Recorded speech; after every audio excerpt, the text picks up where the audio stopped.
Hi, I'm Katie Ziskind. I'm the practice owner of Wisdom Within Counseling, which offers holistic, specialized support for teenagers. In this video, I wanted to talk about some very important and essential qualities that you need if you're a parent, if you're a teacher, or if you're just someone that works with kids and teens. The first trait is being open-minded.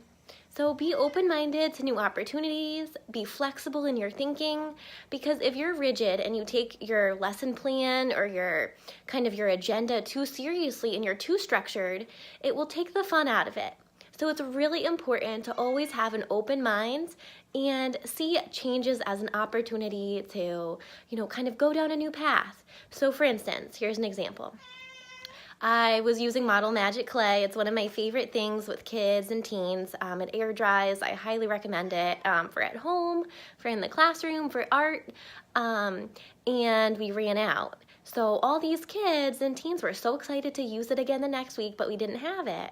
And so instead of saying, oh, I'm so sorry we don't have it, and being disappointed, I promoted resilience and an open mind and used it as an opportunity to be flexible in thinking. So I said, oh, we have watercolors, we have acrylic paints, let's see what else we can do. And kids naturally they kind of get a little tunnel vision, they get fixated. So some kids are like, oh, I just can't believe you don't have it, why can't you get more? And so as adults, we have this too. We get really stuck sometimes on our tunnel vision. So you can choose to be resilient. It's a teaching moment. So to have acrylic paints or to make an origami box or to use Play-Doh instead or glitter gel pens. And before you know it, you're on to a wonderful art project. So the next tip is really being playful. So playfulness is something that children have, they're playful all the time, and oftentimes they're playful when we need to be socially appropriate.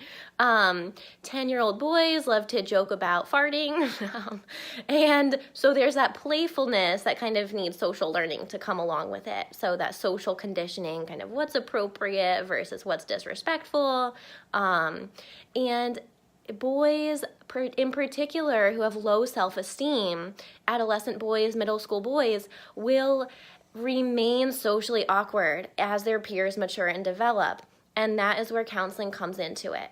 So if your adolescent is getting referrals, is getting kicked out of class, is being told they're rude by the teacher, maybe their peers have kind of exiled them a little bit from their friend group and they don't want to hang out with them anymore, because their peers are kind of sensing these awkward behaviors and they don't know what to do.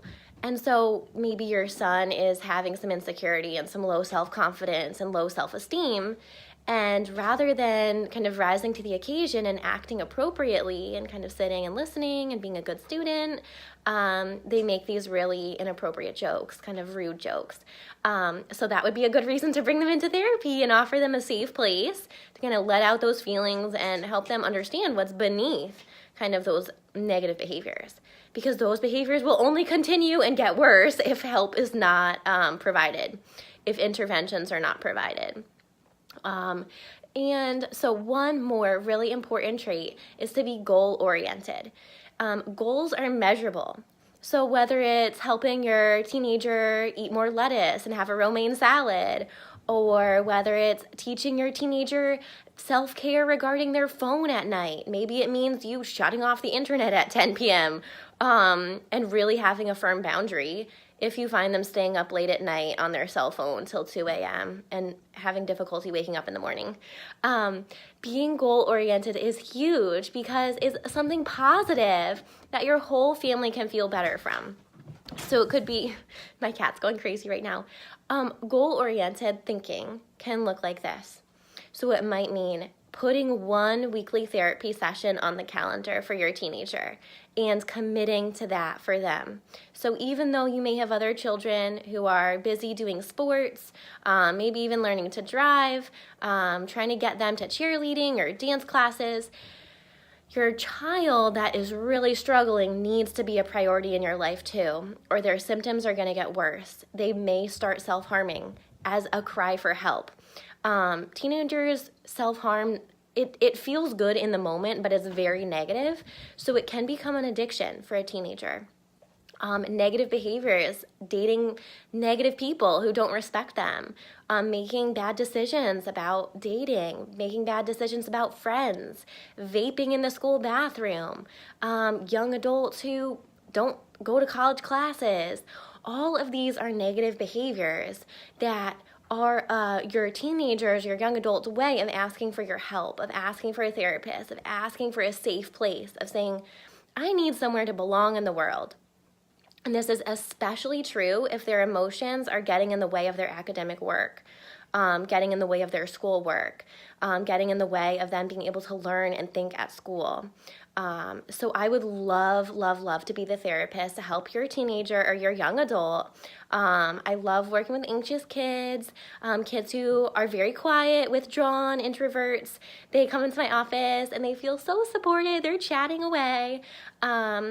And I also work with parents on parent-only sessions, working on parent coping skills, how to interact with your child or your teenager in a more productive way rather than kind of that circular negative conversation of, no, you did, no, you didn't, yes, no. Like, it can get really violent. Like, teenagers punch walls. They can yell in your face. Like, it's really important as a parent to come in for parent-only sessions because your whole family will function better when you do. And I'm an expert on helping parents who are distant from their teenagers reconnect. And I would love to help your whole family improve its functioning. Give me a call or a text at 860-451-9364. Or you can read more about me and my practice, Wisdom Within Counseling, a holistic practice for marriage and family therapy in Niantic, Connecticut, at wisdomwithinct.com. One of my favorite things to do is to go for a walk. We just bundle up, we go for a walk on the boardwalk. Teenagers who've sat all day in school love doing this. And it's kind of a fun, like, non-confrontational. We check out the sunset, we go down to the book barn, check out what's playing at the Niantic cinemas, and it's a wonderful way for your teenager to get a little exercise, gain a positive coping skill of walking, and think more rationally. I'm Katie Ziskind. I hope you have a wonderful day.